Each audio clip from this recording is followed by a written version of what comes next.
C'est maintenant Crime Story, les rendez-vous d'Alfred Hitchcock, racontés par Serge Souvion. Aujourd'hui, La cage d'amour de Robert Colby.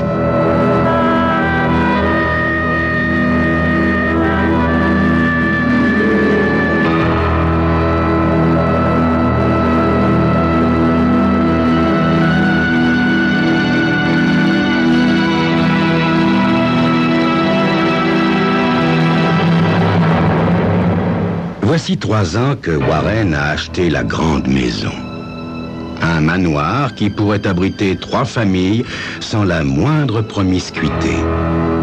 Malgré leur bonne éducation, ses voisins ne peuvent s'empêcher de se demander pourquoi donc Warren Ulrich y vit seul. Leur curiosité est d'autant plus aiguisée que Warren ne reçoit jamais personne, n'organise aucune fête, aucune réunion.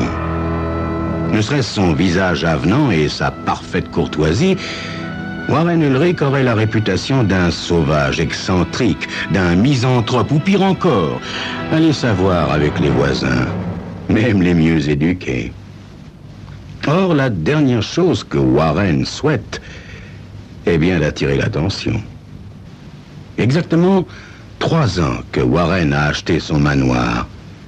Un après-midi de la Saint-Sylvestre, la veille du jour de l'an. Autant commencer en janvier une existence nouvelle, n'est-ce pas?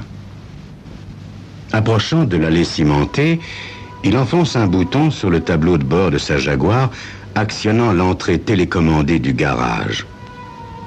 Il se donne un coup de peigne, prend le champagne, le caviar, le foie gras et autres gâteries, puis sort de sa voiture. En sifflotant, il gravit 4 à 4 l'escalier dérobé qui conduit directement au 2e étage de l'immeuble. En effet, Warren Ulrich n'utilise jamais le rez-de-chaussée ni le premier. En haut des marches, il allume les lumières de la galerie, représentant un lac de montagne. Calant son sac de provisions sous le bras, il tâtonne sous le boîtier de sa montre et, avec le doigté d'une longue habitude, presse un point mobile légèrement saillant. La fresque glisse vers le haut dans un ronronnement huilé, découvrant un corridor étroit. Après s'être assuré que le corridor est vide, il franchit l'ouverture tandis que la fresque reprend automatiquement sa position initiale. Une installation simple et pratique, conçue il y a quelques années dans un tout autre dessin. Naguère, en effet, elle protégeait des regards indiscrets un petit repère intime où l'élite venait jouer et perdre gros, sans parler de plaisirs plus érotiques, en des salons particuliers. L'élite s'est-elle lassée de cet antre, pourtant si pratique? Toujours est-il que l'endroit a fermé discrètement et sans scandale. Pas assez discrètement, toutefois, pour ne pas venir aux oreilles de Warren Ulrich. C'était quelques mois après sa malheureuse et dévorante liaison avec Clara Felton qu'il avait congédiée au bénéfice de Denis Widner. Warren Ulrich avait acheté ce manoir quelques jours avant que son ancienne fiancée ne convolât en juste noces avec ce fichu Denis Widner. Oui, juste quelques jours avant. Quittant les 3 corridors, Warren pénètre dans un confortable salon, meublé avec goût. Clara Felton, étendue sur un sofa, la tête posée sur un oreiller, regarde la télévision. Warren dépose le champagne et les douceurs sur une table basse près d'elle et lui embrasse le front. « Le nouvel an, baby », explique-t-il. « Une petite fête. »« Je sais que c'est le nouvel an, » dit-elle lourdement. « Ça oui, je le sais. Mais qu'est-ce qu'il y a à fêter ?» Avec un haussement d'épaule, Warren réduit le volume de la télé et se dirige vers le bar. Ce préambule négatif ne servira qu'à te rendre malheureuse, Clara. Pourquoi ne pas t'adapter une fois pour toutes? Elle tâtonne le sol de ses pieds nus et se redresse. Tous ses gestes, tous ses mouvements sont languissants. Il s'en émane une intense immobilité, un calme étudié, un calme voulu. Comment est-ce dehors? Il neige, répond-il en revenant avec des verres. J'aimais la neige, mais il y a tellement longtemps que j'ai oublié. C'est blanc, n'est-ce pas? Et ça descend un petit flocon mouillé et poudreux. Oh, Clara, pourquoi dire toutes ces choses qui te font mal? Quand la neige sera assez épaisse, nous irons dehors et nous marcherons dedans, comme l'an passé, d'accord? Une autre petite folie surveillée pendant 10 minutes après minuit. C'est magnanime de ta part, Warren, chérie. Bien que tu ne l'admettras jamais devant moi, je me demande si parfois tu n'as pas des doutes, Warren. Je me demande s'il n'y a pas un moment où tu te sens débordé par l'énormité de ton égoïsme. Tais-toi, Clara, dit-il doucement. Tu ne peux pas être tout à fait normal, Warren. Moi non plus, d'ailleurs, parce que j'en suis venu à partager ton lit après 3 ans. Du moins, en surface, je suis devenu ta femme et non celle de ce pauvre Denis Widner, ta seconde victime. Pauvre Denis, il ne saura jamais ce que je suis devenu. Clara, dit-il gentiment, bien qu'il préférerait crier, ne nous sommes-nous pas mis d'accord sur le fait que de nouvelles disputes étaient vaines? Le sujet est clos, mon cœur, clos pour toujours. Verre en main, Clara se met à arpenter la pièce de long en large. Ainsi nous voici à l'orée d'une autre année. 365 jours, tous aussi monotones et futiles les uns que les autres. Je vais te le demander une fois encore, la dernière. Warren, veux-tu me laisser partir? Tu sais bien que non, mon cœur. Ce serait désastreux pour nous deux, dit-il en souriant. Après dîner, il regarde l'avènement de la nouvelle année à la télévision. Toutes ces villes et tous ces gens heureux qui s'embrassent et se félicitent bruyamment. Clara accepte le baiser de Warren avec un parfait simulacre d'affection, mais elle ne le suit pas quand il désire aller se coucher. À 2 heures du matin, elle a fumé 2 paquets de cigarettes en essayant de prendre une décision. La raison simple pour laquelle elle ne peut pas le tuer pendant qu'il dort l'emplit de rage. Elle ne connaît pas le moyen d'actionner le mécanisme de la porte. Bien sûr, à force de l'épier discrètement, elle a fini par se douter qu'il doit s'agir d'un mécanisme de commande à distance, du même principe que celui du téléviseur. Ce soir-là, elle est tellement en colère contre son geôlier qu'elle se persuade qu'elle finira tôt ou tard par découvrir la clé des champs. Même si le prix à payer est de passer quelques jours en compagnie d'un cadavre dans une pièce sans fenêtre. Il est plus de 4 heures du matin quand elle se glisse dans la chambre, le long couteau fixé à sa cuisse à l'aide d'un cordon. Tandis qu'elle se déshabille dans le noir, Warren remue, mais ne s'éveille pas. Elle se glisse silencieusement dans le lit, reste allongée une dizaine de minutes avant de saisir le couteau, puis de le tenir de telle façon qu'après avoir arraché les couvertures de la main gauche, elle puisse immédiatement de la main droite plonger la lame dans le cœur de Warren.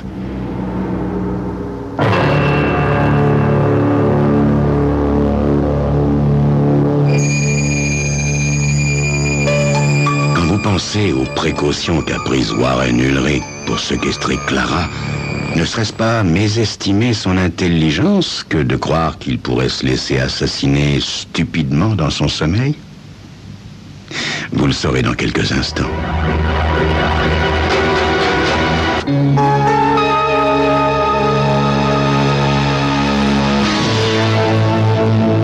Sauf qu'à la dernière seconde, au moment de plonger la lame dans le cœur de Warren, une main arrête son poignet et le serre comme un étau. Ce satané, cet infect Warren faisait semblant de dormir. Il a tout prévu, Warren. Tout. Même le moment où elle voudrait le supprimer, après 3 ans de patience, 3 années d'attente qui s'effondrent dans la chambre obscure. Elle glisse la lame sous le matelas et fond en sanglots silencieux, en évitant de frôler ce corps tant détesté. Le matin suivant, après le départ de Warren, Clara range le couteau dans la cuisine, puis, pendant des heures, cherche le moyen de s'évader sans le tuer. Encore que, si quelqu'un ne mérite pas de vivre, c'est bien Warren Ulrich. Non seulement ce monstre la séquestre depuis 3 ans, mais il est d'une vigilance de chaque instant. Elle a beau chercher et chercher encore, aucune solution n'apparaît. C'est d'autant plus désespérant qu'au-delà de ces murs sans fenêtres, la vie et le monde palpitent. Quand il rentre le soir, son éternel sourire aux lèvres, elle est dans un état d'effondrement moral. Au début, elle garde le silence car il lui est nerveusement impossible de parler. Quand, peu à peu, elle voit que cette prostration l'inquiète, l'espoir renaît sous forme d'une nouvelle stratégie. Cette indifférence silencieuse ne pourrait-elle finir par saper son éternelle patience, son indéfectible assurance? Se pourrait-il qu'il la frappe, perdant tout contrôle, et qu'elle en profite pour lui planter le couteau dans le cœur, pour tenter n'importe quoi? C'est sans compter avec la remarquable intelligence de Warren Ulrich, car il s'adapte, le bougre, et bientôt, il ne semble plus gêné du tout par ce pesant silence. Alors qu'elle est sur le point d'exploser, Warren se consacre à la lecture ou entame des parties d'échecs avec un ordinateur. Le 11e jour, quand il part pour son bureau, après avoir osé lui tapoter la joue en silence, Clara Fenton explose. Tout ce qu'elle est parvenue à réprimer jusqu'à présent sort en une fois. Elle court en hurlant dans les pièces vides, renverse les lampes, arrache les tableaux et les déchire sur le coin des meubles, fracasse tous ses précieux et combien inutiles flacons de parfum, lacère les robes qu'il lui a offertes, et elle hurle, Clara, elle hurle! Dans un dernier sursaut, elle revient au salon, ramasse une des lourdes lampes jonchant le sol et réduit en miettes le grand œil moqueur de la télévision en couleur. Ensuite, tremblant de rage et de désespoir, elle reste plantée au milieu du carnage. Elle pense vaguement y mettre le feu, mais son instinct de conservation l'en empêche in extremis. Et tout naturellement, les larmes suivent. À peine calmé, il lui prend un de ces fréquents accès de claustrophobie quand ces circonstances, elle ne peut maîtriser.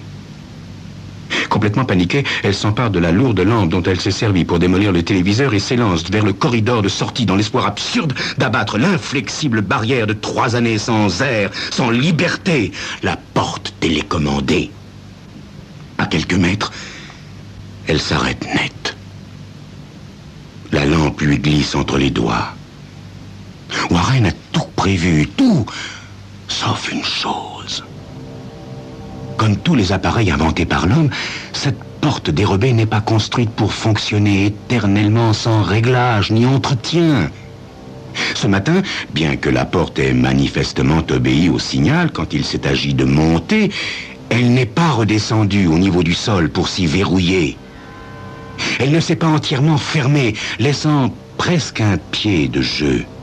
Et, par miracle, cet imbécile de Warren, trop confiant, ne s'est pas retourné pour vérifier le bon fonctionnement du mécanisme. Le cœur battant la chamade, Clara file chercher un manteau, puis se couche à plat ventre près du bord de la porte.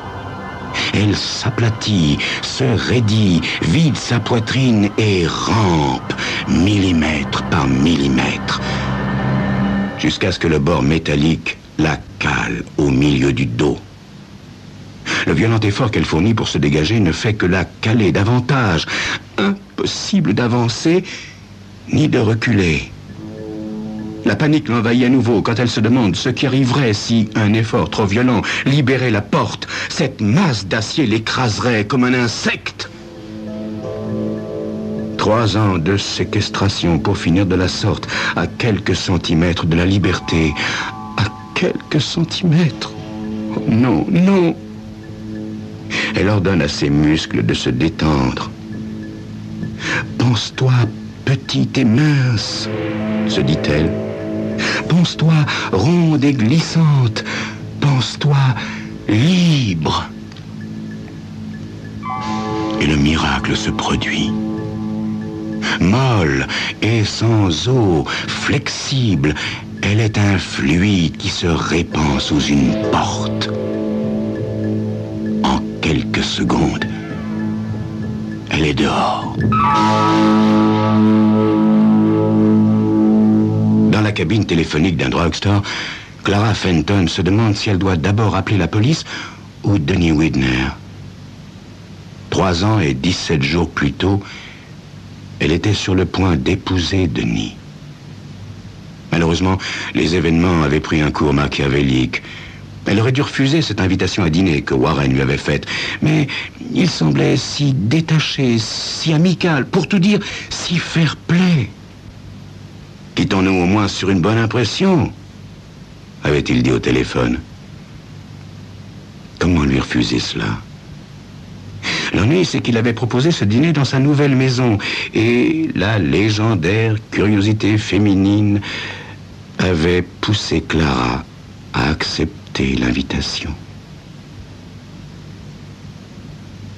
Elle quitte le drugstore sans téléphoner et elle un taxi. Merget Manufacturing, dit-elle au chauffeur en indiquant le bureau de Denis Widner. La jeune fille de la réception la considère d'un œil froid quand elle demande à parler à Denis Widner. Avez-vous un rendez-vous? Non, mademoiselle. Dites-lui simplement que je suis Clara Fenton. Quelques secondes plus tard, Denis se dresse sur le seuil de son bureau, l'œil exorbité, mais apparemment sûr de lui. Il considère Clara quelques instants en silence. Entre, finit-il par dire en s'effaçant. Clara entre dans le bureau, s'attendant à moitié à ce qu'il lui saute au cou une fois la porte fermée. Au lieu de cela, il s'assied avec une expression sombre et insondable. Clara, Clara, où étais-tu? Demande-t-il en secouant légèrement la tête en signe de condamnation. 3 ans sans un signe, sans la moindre nouvelle. Où étais-tu, Clara? As-tu attendu 3 ans pour me faire des reproches, Denis? Est-ce tout ce que tu éprouves? Mais c'est toi qui m'as abandonné, Clara, non le contraire. J'ai été un vrai zombie pendant des mois et des mois. Mais les blessures se referment tôt ou tard, Clara. Vois-tu, Denis, je n'espérais pas une fanfare, seulement un peu de chaleur humaine. Il n'était jamais venu à l'idée que je pouvais être en danger. Clara, j'ai engagé des détectives sans résultat. Tu ne pouvais pas demander de l'aide là où tu étais? Non, Denis, je ne pouvais pas. Mais crois-moi, je ne t'ai pas abandonné, je te le jure. Bon, je te crois, finit-il par dire. Et je suis content que tu sois revenu. Une échappatoire plate et sans émotion. La présence de Clara ravive-t-elle en lui trop de vieilles souffrances? Tu es marié, Denis? Hein? Pas vraiment, Clara, mais j'ai des projets. Alors que les larmes se mettent à couler, Clara se lève et sort. Au poste de police, il y a du monde, beaucoup de monde. Le sergent de service lui indique un long couloir où attendre parmi une foule en désarroi. Clara Fenton s'assied sur un coin de banquette et, l'esprit vide, se met à attendre. De victime en victime, son tour vient. Mais alors que la personne à côté d'elle se lève, Clara se lève et sort du commissariat. Quand le taxi la dépose à la grille du manoir de Warren Ulrich, elle ordonne au chauffeur de l'attendre. Il ne doit sous aucun prétexte partir sans elle, surtout s'il est intéressé par un bon pourboire. Elle sonne à la porte et Warren ouvre. « J'avais la conviction que tu ne te sauverais pas, » lui dit-elle. « Non. Quand j'ai vu que tu n'étais plus là, Clara, je me moquais pas mal de ce qui pouvait m'arriver. Et puis je me suis dit que tu ne préviendrais peut-être pas la police. 3 ans de vie commune peuvent créer certains liens et certaines habitudes. Entre, Clara. Non, Warren, je n'entre pas, pour rien au monde. Tu devrais te rendre compte qu'il n'est pas question que je reste dans cette maison, même une seconde. Il acquiesce d'un pauvre sourire. Allez, Warren Ulrich, va chercher ce dont tu as besoin dans l'immédiat et dépêche-toi. J'ai fait attendre un taxi pour qu'il nous ramène en ville, tous les deux.